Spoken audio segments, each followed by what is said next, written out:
I used to hate audiobooks, and now I think at least 50% of what I've read this year have been audiobooks. Kind of, I guess. I have really started to enjoy immersive reading. I don't know why I'd started to do it. Probably because I own most of the books I actually have got on audio. That's a problem for another day. I started listening to Life's Too Short by Abby Jimenez, and I've been loving it. And I did have this one on my shelf, and I actually haven't physically read an Abby Jimenez yet. So I thought I might as well do an immersive read for this one. I will caveat that my immersive read also ends up being more of a audiobook read depending on what's happening. 2 toddlers at home, which means I do not get a ton of downtime during the day just to sit and read or sit there with a book and audio in my ears. So, the perk of the immersive read is I'm still getting the physical connection to a book, sometimes for some of the book, but I also listen to it on audio, and that's been a fun little change. So, I thought I'd do a little bit of a reading vlog to show you how I actually, well, how I quote unquote do an immersive read. I'm not strict with my rules. I can't. That's just not how it works. If I had full 24 hours with just me at home, then it'd be a different story. But I like the freedom of being able to put this book down and still be listening to the audio. And then I just pick back up where I was in my book. So I'm going to take you along, show you a little bit what that looks like, my very unstructured immersive read. I am at page 145 in the paperback. I'm going to start reading and listening, but also maybe cooking and cleaning.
Okay, so I'm finally done what I needed to get done around the house before I go to bed, but I do want to read a little bit more, and I'll probably listen to.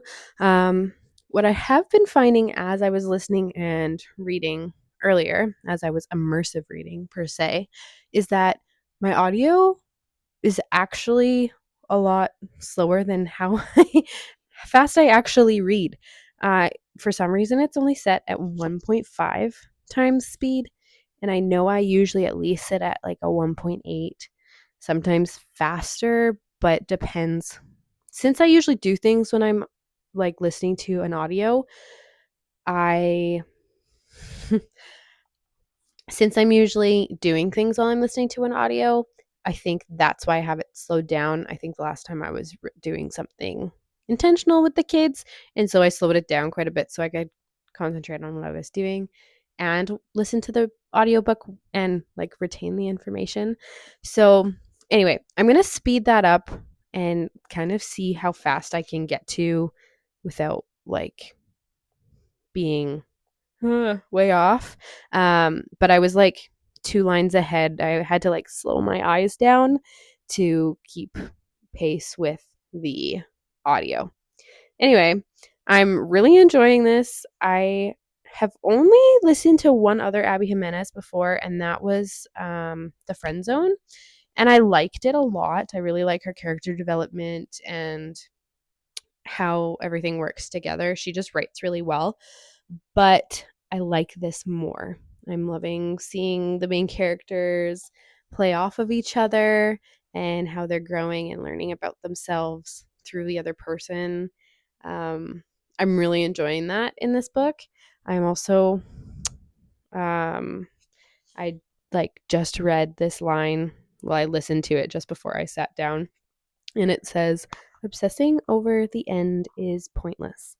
And that was really good. I find so much in her books that are good little one-liners, but also really fit with the story. You know how sometimes a book can have those one-liners, but they feel a little out of place? These don't feel out of place, and I love that.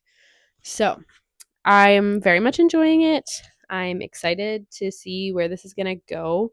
I think we said I started at what, 146, 145, I think. And I ended at 195 page wise, even though I was just listening to it while I was doing stuff around the house. So I'm going to continue on. There's 350 pages in this book.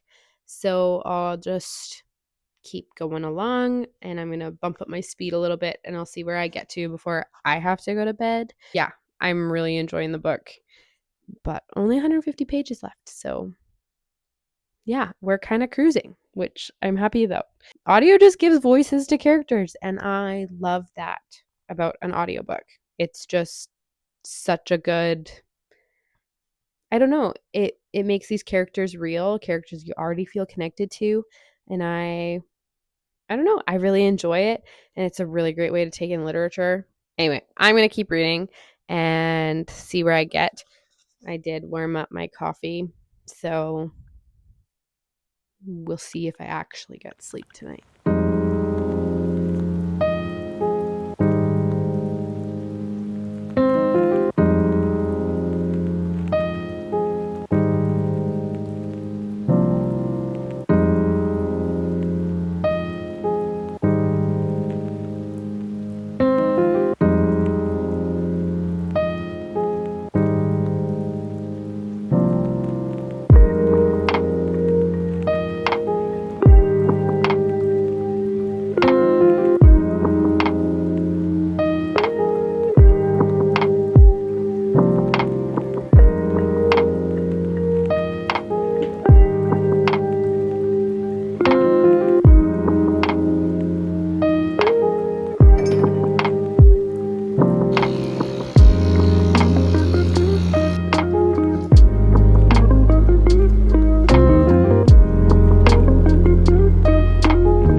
Okay, I didn't get very much further in the book last night. I got to the end of chapter 14. And if you've read the book, it was just a good place to stop.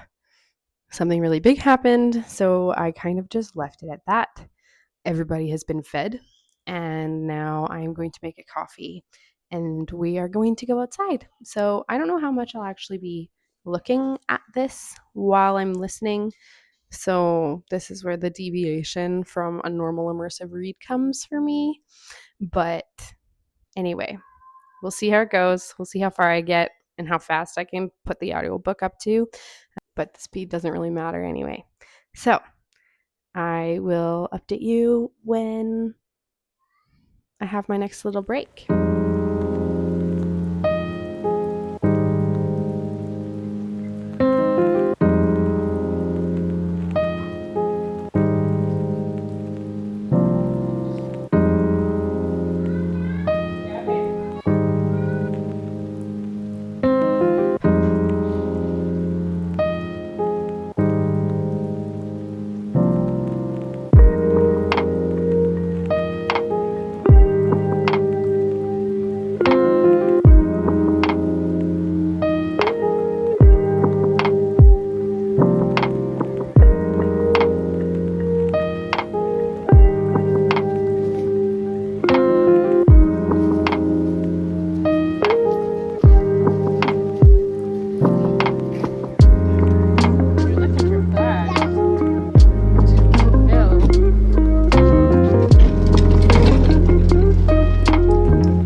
this book might become one of my favorite books. I'm not quite done yet, but the last couple chapters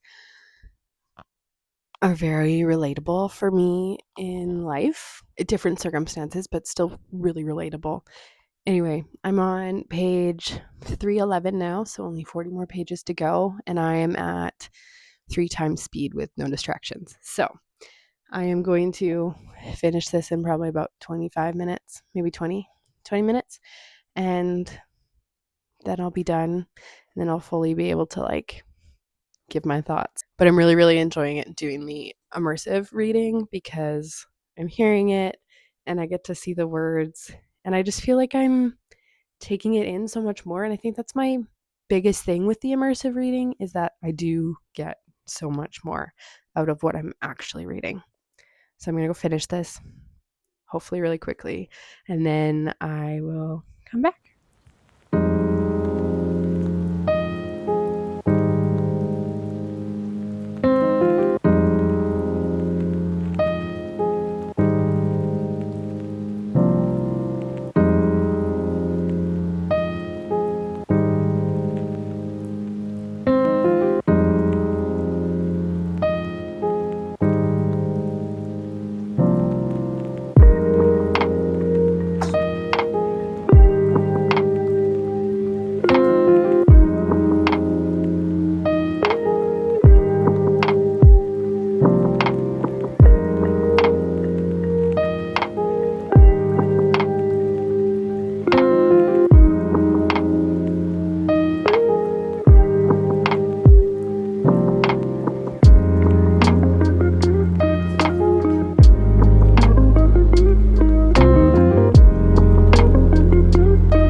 Okay, it's been a couple days. I finished Life's Too Short and I loved it, but I definitely think that I had to process it a little bit. It's rather heavy, like heavier than I thought it was going to be. The other Abby Jimenez I have read is Friend Zone, and Friend Zone had some topics like had had like content considerations in it, but I feel like it wasn't as heavy as this book was. And I enjoyed this one quite a bit more, even though maybe I related to Friend Zone more. I know that sounds weird, but anywho, I rated this a 5 star. And I think, I mean, I rate off of vibes most of the time, unless there's something that like really sticks out to me that I really don't like. You know, usually I'm going to be like a 3, a 4. I rate things 5 stars more than I think I ought to. but that's what I feel they deserve. The writing was really good, and um, there wasn't, for someone who doesn't love a ton of spice in their books, there wasn't a ton. There was like some locker room talk between a group of women in chapter 16, and that I could have done without. The book ends really dramatically, and then the epilogue even more so. A lot of people, at least what I read from other reviews, was a lot of people didn't like how it ends on such a happily ever after. Um, Big theme in here is ALS, and her mom had ALS, and then her sister had ALS. They both passed away before they were 30. Um, Not necessarily from ALS, but that's why she lives her life to the fullest, because she doesn't know how much time she has left. She is pretty convinced that she has the same gene of this hereditary ALS. But that, like, everything does like a 180 in the end. And some people don't love that. I, on the other hand, do. I love a happily ever after, but I do actually think it's pretty realistic. I think it's pretty realistic because a lot of the time, we as people, I mean, me myself even, can get so stuck in my head about something that's going on. I can just like set my sights on one point and not necessarily even consider other possibilities. So much so that when something does arise, it's so shocking, or I don't even explore that other option. And so I do think it's really realistic. And yes, it's weird for there to be such a 180, especially when someone doesn't want to seek out medical treatment. And then there's this big reveal at the end. But whatever the case, I loved the way the book went, how they end up together. I love how Adrian gets over his fear in the end. Golly, it was just good. It left me feeling like all of the heartache and all of the hurt can be worth it, I guess, in the end. Like, and living your life to the fullest is important, because life quite literally is too short. So I think that was an important message in this book. And I love opposites attract. And I also love a friends, like strangers to friends to lovers.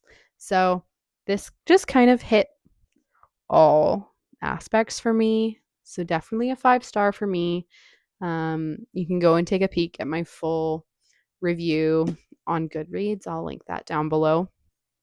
But this took me all of 2 days with the audio and reading the book, and I got to do quite a bit of it immersively. And so I really enjoyed that. And I do feel like I get a lot more out of it when I do immersive, because I'm looking at the words, I'm hearing the words, hearing it with different voices. Audiobooks are worth it. Immersive reading is 100% worth it. As a busy mom, it works out well. I'm able to just plug in, look at the book if I need to. And I mean, it's an adaptive way of doing an immersive read, but at least I'm trying. That's all I can ask for or hope for, whatever the case.